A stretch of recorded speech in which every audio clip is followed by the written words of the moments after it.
So yes, today's topic is about logography and about the problems like getting to know what kind of language we actually have behind the characters itself, which is not as easy as maybe in the modern written languages. So this lecture is focused on the pre-modern state. The structure of the talk is as follows. It's as easy as it could be, probably. I'm going just country by country. First I'm starting out with Japan, and that will be my main focus because I'm coming from Japanese studies. And then I will look into Korea and then shortly to Vietnam. So first let's start out with Japan, and let's talk about the advent of literacy in Japan. So when did people start reading texts and in which language, and how did then the writing got adapted to write their own language, because that's like a whole different story. There was no indigenous writing system in Japan, and the first contact or cultural exchange with Korea and more exactly with like the state of Paekje. So it was around probably the 5th to 6th century where Japan got to know Chinese characters, and with this literacy really started out. So the imported goods were the literary Chinese language, so not the spoken variety of Chinese at that time, but more the written Chinese language, which goes back to pre-Han dynasty times. And with this, the Chinese texts and the Chinese writing system, so this is all connected to each other more or less. Regarding the topics of the texts, we have mainly Buddhist texts, but also secular texts. In the very beginning, probably started out as secular texts, and then Buddhist texts had a very great impression on the further development.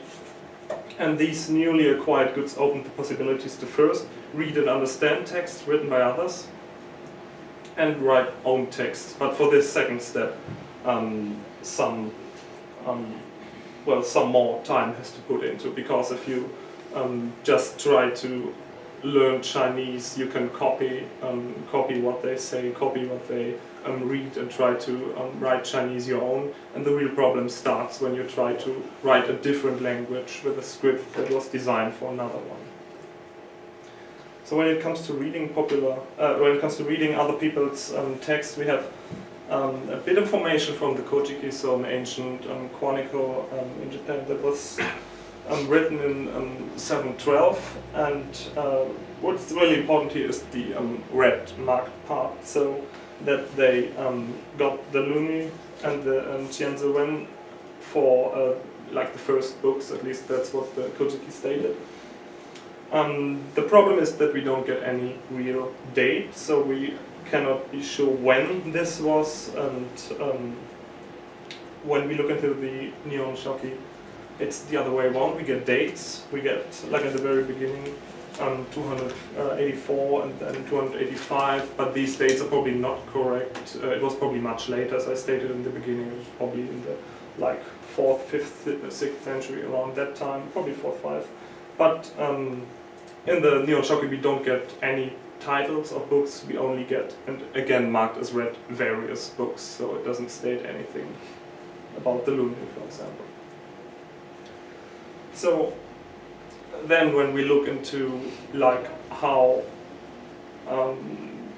Chinese texts got transmitted to Japan, we find, as I said, many Buddhist texts. For example, this is a segment of the Nanhai Jigui Nei Fachon, and volume 4 is still extant to us, and it was written by the monk I Ching, and it was about his journey to India. So this is a Chinese text written by a Chinese person. Height and length not so important, just regular length for such texts, I guess. And it's considered in Japan as an important cultural property. And the reason behind this is that it's not only the Chinese text as such, but if we look closer, for example, at this sentence, we see that we have, well, first of all, that's this. And the translation, not so important at this point. The Dhyana master exclusively devoted himself to the study of the Vinaya. His mind was clear and calm. But what is more interesting here is that if we look closer at the characters, we see those little red dots, and here it gets a little bit more interesting because you can read it just as having a Chinese text in front of you, but these red little dots, the first one at the bottom here, right in the middle of the character, here another one middle left, I hope you can see it, and another line, not a dot but a line right next to the red dot, and here again to the right a red dot, and the red dot in the bottom left corner. If you look closely, there's another red dot. So what does this all mean? If we go further, we find more of those red dots, and sometimes red lines. It's a bit more difficult to see. There's a red line in the character in the top right corner, and there are some phonograms to the right, which look a little bit like modern katakana, but not quite. So this is actually the forerunner of the katakana system. And here another dot, and some more phonograms to the right. So this text was actually designed to be not only read as a Chinese text as it was originally written, but also as to be written to be read in Japanese. Because if we look at this point at the very end of this red dot, which you can hardly see because there's a black dot over it, but yes, this red dot at the very end means that the sentence ends here. So it's a syntactic information we get from this red point, which is quite helpful because we know when reading classical Chinese text, we often have a problem knowing when the sentence ends. So this is a big problem, and the Japanese had the same problem, so they were using this dot to mark the sentence. It quite comes in handy. So this red dot, which is to the left and a little bit more away from the character, it means that it goes up, that this character has to go up, but what exactly, just how exactly you have to go up is not stated by this red dot. So it means you have like a verb in front of the object, and of course in Japanese you have to read first the object and then the verb, and in Chinese it's the other way around. So this red dot shows you have to go back to the verb, but not where the verb is. So this is kind of ambiguous. This line, not this dot, but this line, means that this character next to it has to be read in Japanese. This red line can also be to the right of the character, and then it means read as Chinese, or more exactly Sino-Chinese. And then it comes to the phonograms, which I would mostly function like katakana. So this is read as shime. We sometimes have different forms of those phonograms, so they sometimes look like the katakana, sometimes not, because the katakana system at that time was different just from the looks. So we have to, in order to understand those texts, we have to learn some more katakana. And again here, this is read as rem. Probably at this time not read as remu, but only with a nasal final m. If we want to understand those red dots, we need a system that tells us which red dot is read how. And if we go for the second character, we see that the red dot is in the bottom, in the middle bottom, so it's read as fa, so modern wa, so we read as zenji fa or zenji fa. Then the next has no dot at all, so we can just straightforwardly read it as nahati. And then we can go on. Not with the next one, because that's actually supposed to be the verb, so that's where we have to go back. So we read the fourth character, and we know from the red line that we have to read it as kokoro, because it's read as Japanese and not Sino-Chinese, as i, for example. And besides the line, there's also the dot, which tells us, if we look at the grid, that we have to read it as wa, so accusative, kokoro wa. And it goes on. The next two go together as one word, as one Sino-Chinese word, and then another red dot to the right, which tells us that it's to be read as ni, so riki ni. And then we go back to the verb, so the red dot to the very left of this character, this one here tells us to go back up and read the verb as mohara ni shi, and the shi is again marked by red dot in the very middle And it goes on with wo again, te dem ni. And then we have a problem because we have no dot, we have a line. And this line is read as tari because it's this one, this line I'm talking about. And this one's read as tari, so we need another grid. And there are not only these two grids, there are quite a couple of grids for this system, so it's rather complex. It's not only about dots, it's about sometimes L-shaped forms, sometimes lines. It gets quite complex. Excuse me, could you please translate this sentence once more? Oh yes, we can just go back to the translation. So there it is. Could you please read it in Chinese? In Chinese, I don't know. How many sentences? It's one sentence in Chinese to say.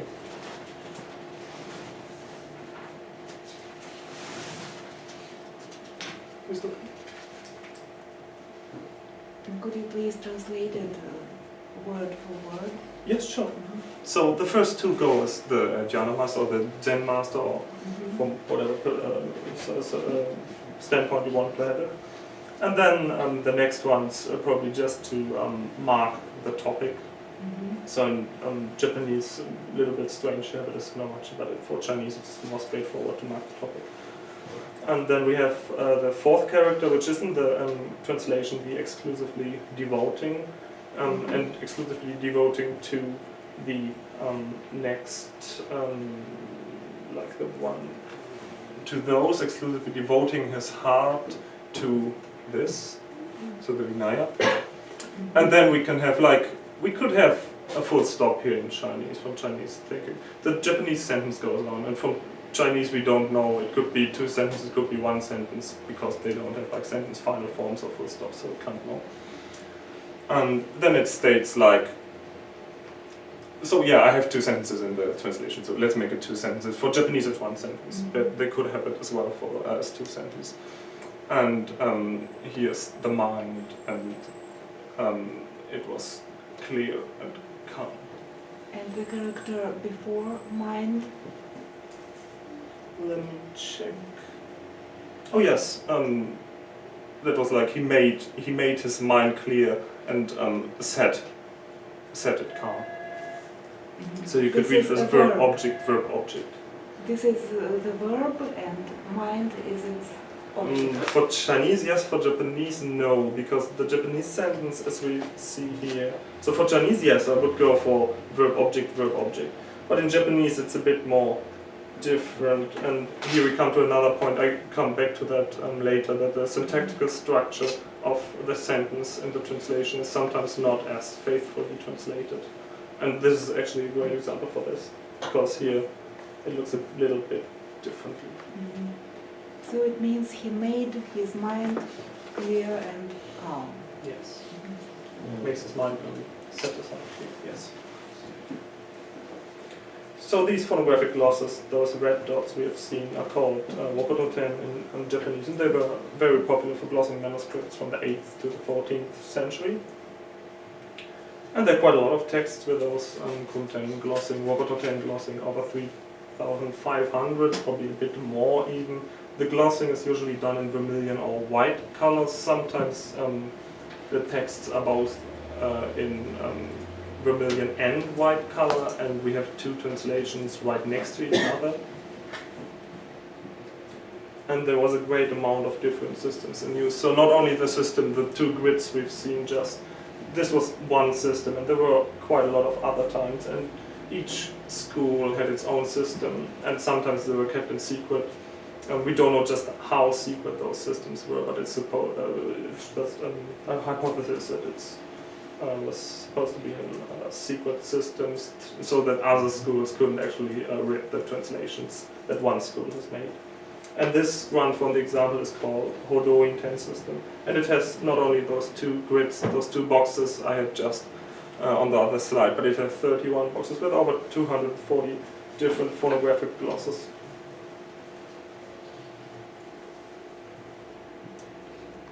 And another example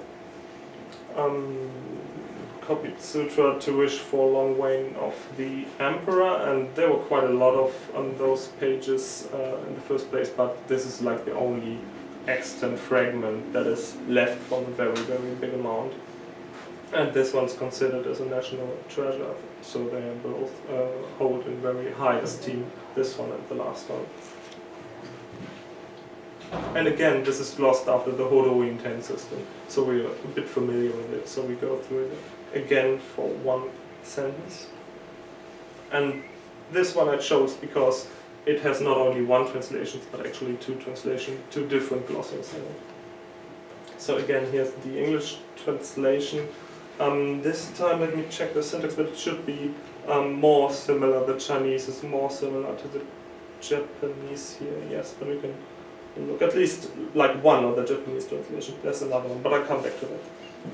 So again, we have those red dots. We have a red line in the middle of the character. Here we have something we haven't seen before, but for those of you who study pre-modern Chinese texts, you know what this symbol means.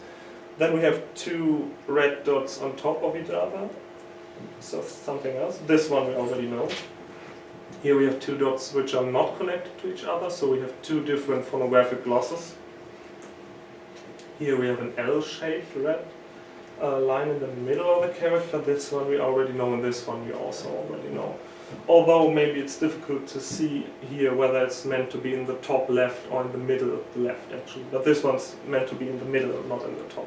So it's sometimes not easy to see where actually the red dot is supposed to be.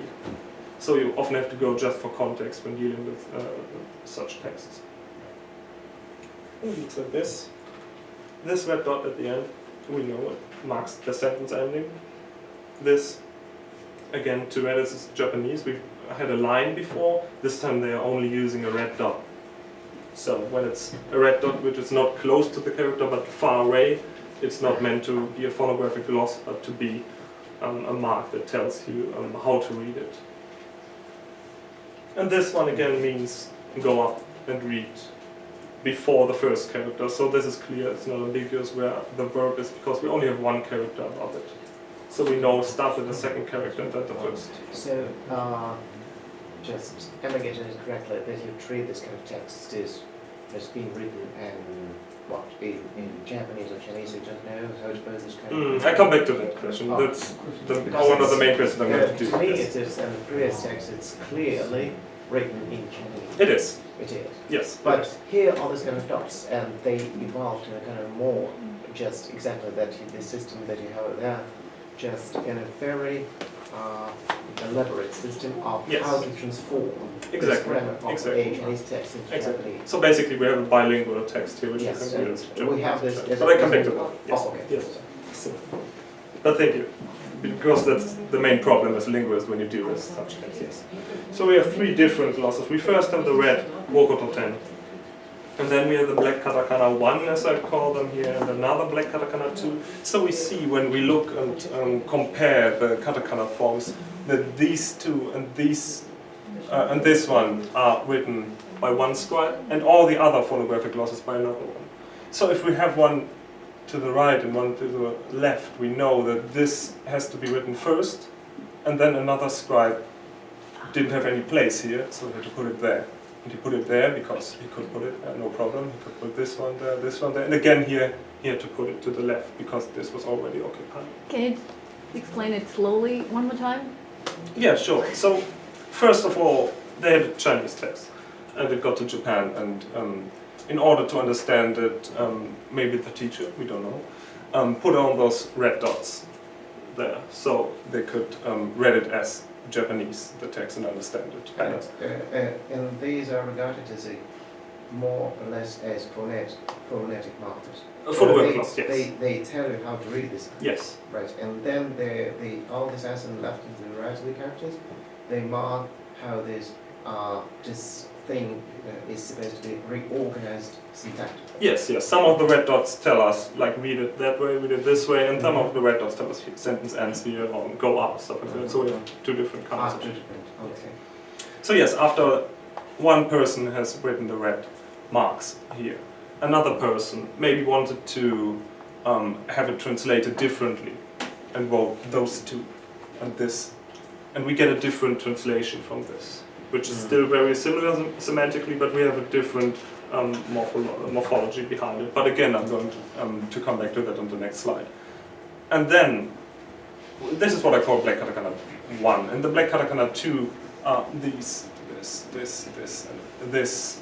And this is like a third person, which actually clarifies the red dots, because these black katakana do tell us exactly what the red dots tell us. So the third person was just trying to make clear what the red dots mean, because maybe the system wasn't known to anyone, or this is just more universal to have the phonograms as katakana. And can we date these three persons? Because red dots and katakana, well, obviously it comes from different times, I think. Well, yeah, the katakana actually developed during these times, so around the 9th century. Katakana. How can you know? Well, we know from those texts when they were. Some are dated, so we have dates. Yes, the text is dated, but dots are.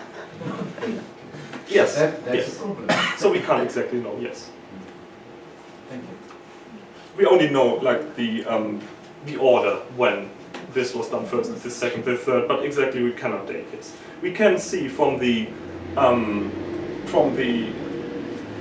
types of katakana used, we know that at a certain time this shape of katakana was popular, and at another date that this shape was popular. So we know just from the shapes roughly when it was. So we can like date it to like 50, 100 years, so rather close, but not exactly, of course. Yes. Excuse me, and what does Yes. it mean, go up? Go up means that you have to read the second character first and then the first character when you want to read it as Japanese text. Skip the character. Yes? No? Well, yeah, read the second first and then the first. Yeah. So first, Change places. yes. So if you follow the red Hokototen, we see that we read it when we have the Japanese text, when we read it as Japanese, we have Kakunokoto ki. The ki is marked by the red line in the middle and by the black line, which is actually an older form of the katakana ni, which comes from the same base character.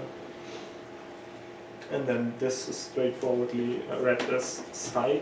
And the red circle in the bottom left corner is actually information, it's a tone marking. So when we read it as Japanese, because the text was still possible to be read in Chinese, this tells us that it's read in the first tone, this character. And we don't know if this tone marks had any influence on the Sino-Japanese reading.